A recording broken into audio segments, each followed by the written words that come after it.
Здравейте, млади зрители! Аз съм Ванчо, а това е моята любима братовчетка Нур. И днес ще четем абзаци. Някога в далечно царство живеела красива, но зла царица. Всяка сутрин тя се е оглеждала в вълшебното си огледало и го пита: огледалце, от стената, коя е най-красивата на земята?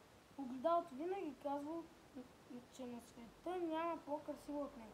А веднъж, когато царицата отново попитала, то отвърнал: най-красивата е принцеса Снежанка, царица моя. Снежанка била нежна, добра и много хубава, с кожа бяла като фин порцелан, но царицата не я обичала, тъй като завиждали на красотата й. Макар да била принцеса, девойката трябвало да мие и мете.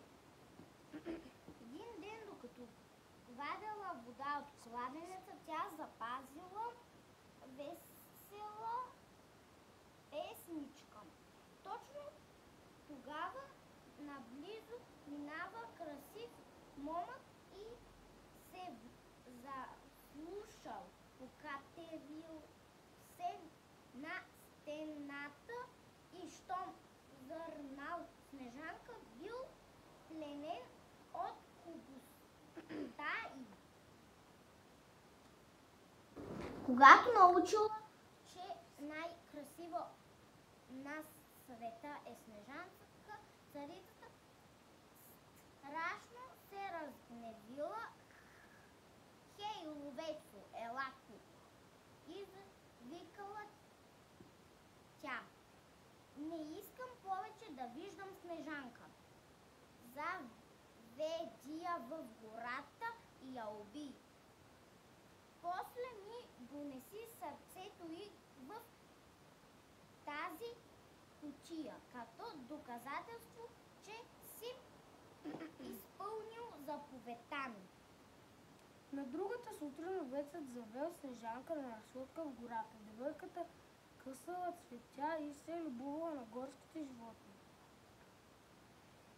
Изведнъж Снежанка чула как ловецът вади ножа си. Какво правиш?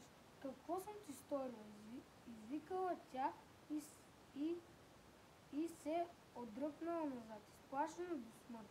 Ловецът пристъпил към нея, но като съзрял ужаса в очите на девойката, хвърлил ножа и паднал на колене. Прости ми, Снежанки.